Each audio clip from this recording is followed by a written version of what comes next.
How you guys doing today? It's Anthony Ganji. Welcome to another episode of Tier Talk, guys. Today we're going to talk about the many faces of inmate behavior. So when you work corrections, guys, you're going to bump into a lot of different personalities, and each personality can be unique in its own way. But with that said, it requires us to adapt and adjust. So what I did today was I wrote down a list of 16 different types of personalities that you may come across in working a prisoner jail when dealing with the inmate population. I know that this may not be an all-inclusive list because you are going to find inmates that just are so unique they don't fit into any one of these categories. But with that said, 16 still presents a strong foundation. So what I'm going to note is I'm going to do this list from low to high. So low amount of threat, moderate, high. But at any time, because again, in corrections, we work on universal precautions, someone who does initially present a low to moderate threat can easily wind up becoming a threat. So I also note the concerns in which can make someone who is low elevate to a moderate or higher risk. And I'm breaking it down where we discuss their threat level real quick, how they're a primary threat, the indicators of how what I'm using to define this behavior or category, the advice when dealing with that individual, and then we're going to discuss some additional concerns and then when the threat level rises. So again, I have 16 and we're going to go right through it real quick. The first one I got is the self-reformer, which is right. Got to find these on the list here. I put them all on the list. Just want to make sure. There it goes. The self-reformer. So their threat level is low. Usually they're a positive influence, generally non-threatening. Now, again, guys, there are going to be people that could fall outside of that, but I'm going to get to that. But initially, self-reformer, they're low. Positive influence, generally non-threatening. Again, they pose minimal risk, neither significant mental or physical threat. Indicator actively participates in programs, respectful to staff, and follows rules closely. Now, the advice when dealing with them is I would always encourage participation in programs and support their rehabilitation efforts. Now, again, with self-reformer, are there any additional concerns? Well, they may sometimes use self-improvement efforts to gain privileges. However, they usually stay respectful. But now, how can their level increase? Well, it can increase when they gain too much influence over others, using their status as model inmate for personal gain. And it's through the gain that they get that status. So just be wary. Even self-reformers can pose a threat, but with that said, I did put them at the lowest. So the next one I have is the complainer. Their threat level is low, primarily causes administrative challenges, whether it's through grievances or whatnot, or family phone calls or lawyer phone calls. Their primary threat is they can disrupt routines or create a negative environment through constant complaints. So you're looking at someone that could be seen as more of annoying than they are an actual threat or whatnot. Indicators are they frequently voice dissatisfaction, file grievances upon grievances, and they're critical of staff and conditions. Like these are the ones that will question your search tactics or living conditions.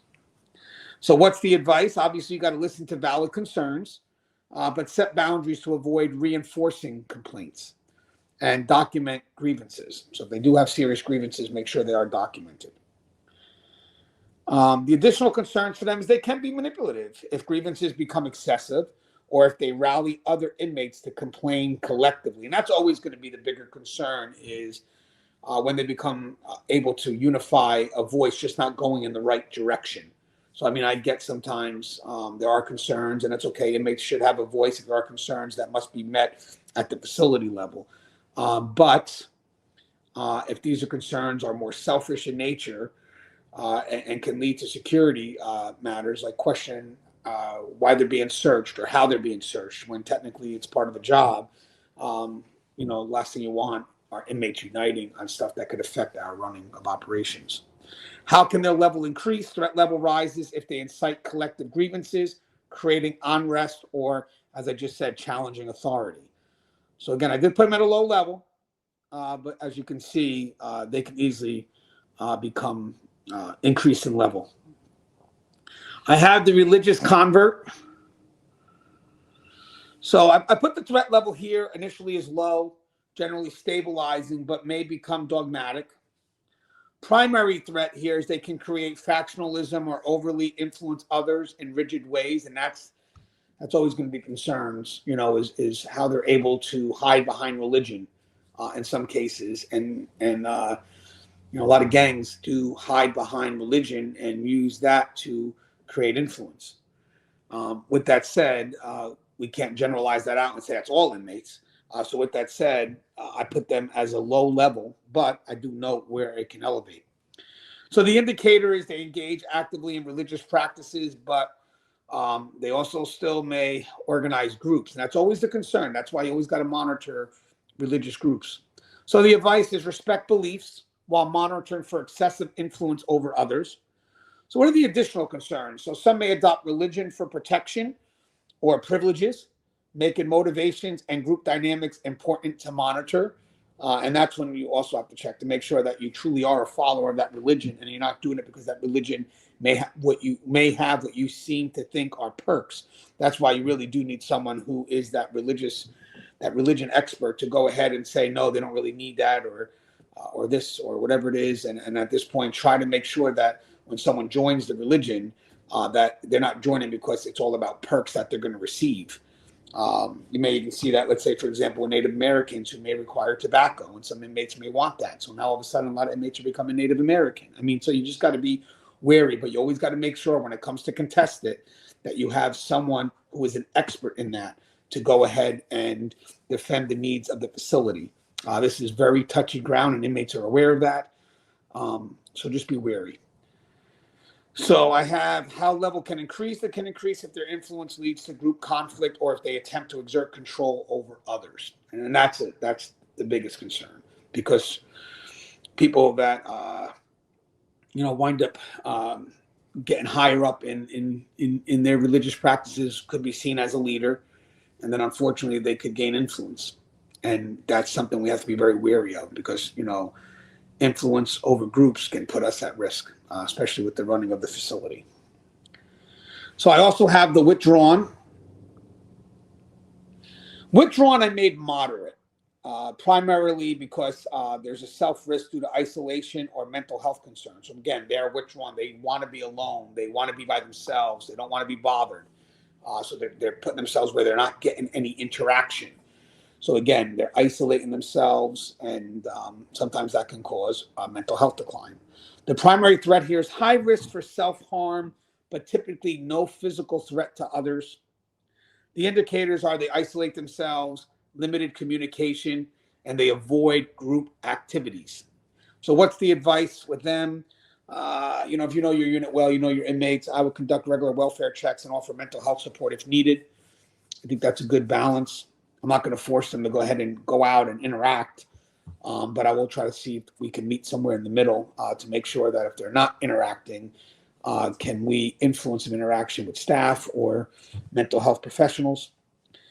The additional concerns is they may resist assistance, making their mental health difficult to assess accurately, and then how level can increase. And this is more inward. It can escalate to a safety risk if they exhibit signs of self-harm or severe mental health decline. So I made that moderate. Again, it may not be so much that they pose a threat to others, but they do pose a threat to themselves. So I thought that was a good one. Next one I got is the caretaker. I also made the caretaker moderate. Okay, so at first they're supportive, but they may overextend, leading to involvement in conflicts. So I look at this one two ways.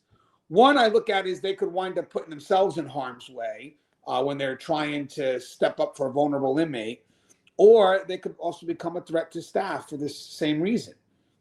Staff may have to issue a directive or something. They may challenge it, and they may feel, they may feel, I'm going to go ahead and protect them. So it looks like they play that role, whether it's with other inmates or whether it's staff, and it really does insert them into concerns that could higher the threat. So the primary threat is that they involve themselves in others' conflicts, which may put them at risk. So again, those conflicts could be between inmates or staff. Indicators are they show protective behavior, and they try to mediate conflicts. Now, again, guys, this could be a good thing. That's why I made it moderate. But as I'm going to mention here, when you want to control it, the advice is to encourage the supportive behavior, but ensure boundaries to prevent conflict. So, yes, I'm okay with, an inmate maybe trying to de-escalate something. But once staff come in and we start to take control, you're done. We got this. I got you. We got this. We got this. And don't keep on intervening, because at that point, the power has shifted. Staff is now taking over. And at this point here, I'm sorry. Now you're becoming a problem to us, because you're inserting us. You're inserting yourself into our dynamic. So I have, as I said, for the advice was, I just said encourage supportive behavior, but ensure boundaries to prevent conflicts. The additional concerns are protective instincts may lead them into confrontations if they attempt to defend vulnerable inmates. How the level can increase. Threat level can rise if they become involved in altercations while intervening in other inmate disputes. And again, that's more towards themselves, but could be a conflict towards even us if they're kind of getting in the middle of when we're trying to handle a situation with an inmate. So I got the joker, the funny person, and I put them in the middle. I don't think a lot of people may see them as a little bit lower. Some may see them as higher, and I'll explain that when they could elevate. But for the most part, I put them in the middle. Put moderate because they can disrupt routines and mask deeper issues. So there's also, outside of disrupting routines, there's also that they could be pretending to joke around, but they could also be having serious mental health issues. Primary threat is they use humor to distract from rule breaking or mask personal issues. So there's two things there. I mean, they could use joking around when they break a rule to minimize what they've done. Come on, it's not that serious. Or they could be covering up for something within their own mental health. Indicators are frequent humor, sarcasm is key, and they try to lighten intense situations. So the advice, allow humor when appropriate, but maintain boundaries to prevent disruptions. So now the additional concerns with them is that they may use humor to divert attention from underlying rule breaking or influencing others. And how level can increase. Threat level may rise if humor is used to encourage rule breaking or disrespect towards staff. So I thought that was, and by the way, we can add to any of these too. I just put it as the initial way to start a discussion. So now we have the intellectual. I got their threat level as moderate because they may challenge authority in very subtle ways, may not be always so overt. But with that said, once you challenge staff in any way, sense, or form, you're not low. You're at least going to be a moderate. And again, this could always elevate. So the primary threat here is they attempt to undermine staff control or gain respect amongst inmates. Kind of very similar to the religious conformist, or the what did I have? What's the exact term I have here? Sorry, guys. I want to make sure I give you the right verbiage.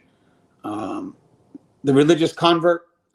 I think it's very similar to that because they put themselves in a position of influence, and it still could kind of relate to intellectual, right? Because if you're a religious convert and you start making momentum, moving up, and you start becoming that person that the other inmates see as an expert on that religion, that falls into the intellectual side. And sometimes how inmates view you, especially if they feel that you're extremely smart, you have a voice, it could cause that inmate to have influence over groups of inmates. So it's something that you definitely want to monitor. So the threat level here, as I said, they may challenge authority in subtle ways. I told you the primary threat was they attempt to undermine staff control or gain respect among inmates. That's the biggest concern, I think.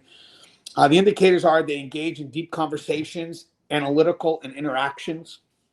Advice, engage respectfully, maintaining authority without allowing debates to undermine control.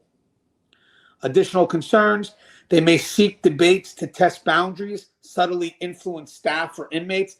That's a concern where I may want to engage in a dialogue with staff, sort of, let's say, put it on a pedestal so the other inmates can see it, just to challenge staff and make staff seem inferior.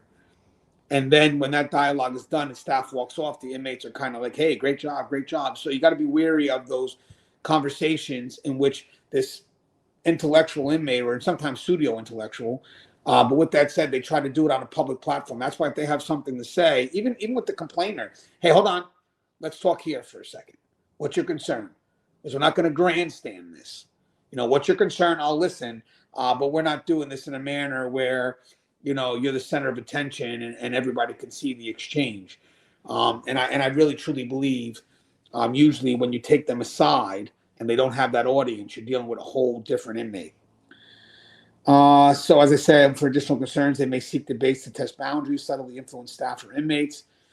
How levels can increase. Threat level rises if they gain a following, leading to potential challenges to staff's authority. And as I mentioned, that's kind of like that unified front. You got to be weary of influence that can be gained, especially, as I said, for the intellectual, the religious convert. I mean, if they get a chance to gain influence, now they start to control that group dynamic. That's why I say it's very important to have people in positions when there could be a chance for a group to be influenced, like a religious service or whatnot. All right, let's see. So next one I got is the pretender. I made them threat level moderate. I said they're skilled at faking vulnerability for personal gain. So the primary threat is manipulative. They often exaggerate symptoms to gain concessions. The indicators are they feign illness, exaggerate symptoms, seek special accommodations. So the advice is always going to be verify their claims through medical or mental health staff, avoid reinforcing manipulative behavior. So you don't want to just feed them what they want because they're playing the victim. It's like, hold on, let's just verify that. Let's just verify that. Because the last thing you want to do is, if you feed that, it's going to encourage not just them, but others to play the same game. The additional concerns is it may test staff's response to refined tactics for future manipulation, and how the level can increase is if they, levels can increase if they succeed in manipulating staff frequently. They may escalate their demands and influence. Now, guys, I kind of this is the pretender, but it also kind of falls into the number 9, which is the victim. Kind of accidentally said both, but they kind of very similar in nature. So the victim is still moderate. They use pity to manipulate with limited physical risk. Their primary threat is they exploit sympathy to gain concessions or disrupt orders. Claims, the indicators are they claims mistreatment, woe is me, attitude. They like to blame others. The advice is show empathy, but set boundaries, monitor for patterns of manipulation. Now, the thing with victims that are different with pretenders is victims, they can foster an us versus them mentality among inmates, encouraging distrust of staff. Like if they play that they're the victim of the system, there could be other people that may, agree with that. And next thing you know, now you start to get this divide. You actually may see this a lot, not just within the facility, but maybe with their family or support from the outside where they play the victim card. And now it's everybody's against the system. How level can increase is exactly what I said. Threat level increases if they rally other inmates to share in a victim mentality, potentially inciting resistance. I wouldn't just limit that to the facility, the inmates. I would limit it to the support on the outside, whatever it is, where if they're seen as the victim, people are going to come in and support them. And in some cases, they could support very aggressively. All right, so I got the next one I got is the opportunist. So the opportunist, threat level still moderate to high, but still moderate, but we're itching to high now. We're getting to high. So moderate to high. They're skilled at finding loopholes. That, to me, ups the ante. Their primary threat, they're manipulative and exploitive, and they look for procedural weaknesses. Indicators, observe staff. They bend rules. They observe staff. They look for people that can bend rules, very subtly, and they look for loopholes. Okay, so these are people that, this is why we really got to be consistent. These are one of the areas where technically, if we were consistent with through who I'm working with, my partner, my supervisor, we got to work consistently, because the moment there's no consistency, we're giving individuals loopholes to kind of maneuver around, and so their vulnerabilities, and an opportunist like this will take advantage of it. So be wary of not just loopholes that are already in policy, but loopholes that we create because we're inconsistent. The advice is remain consistent in rule enforcement, monitor for signs of manipulation. The additional concern is they may exploit security weaknesses or seek personal benefits, creating potential risk. And how this level can increase, Threat rises if they successfully manipulate procedures or if they influence others to follow their lead. And again, it gets to that point where you're influencing others. That group dynamic, that's always going to be where the greatest concern is. The follower, I made a threat level moderate to high. I know in my dealings it could mostly be high, but there are some that do follow positive role models inside the facility as well. So it kind of, I guess, depends on what the motive is. So I made it moderate to high. Even though I do think that they do pose a great risk, there are some that do follow for the right reasons. So the risk depends on those they follow. I guess that's the call. They can act out aggressively. So the primary threat is that they can act out aggressively under the influence of others. So they wind up doing the dirty work.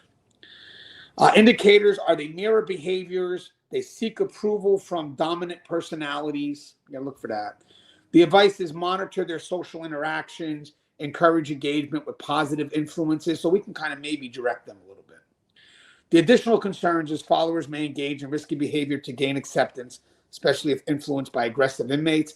You could find that in the gang realm. A lot of people join gangs because they want to be accepted, and they'll be willing to do whatever it needs to be done for that acceptance. How the level can increase is threats.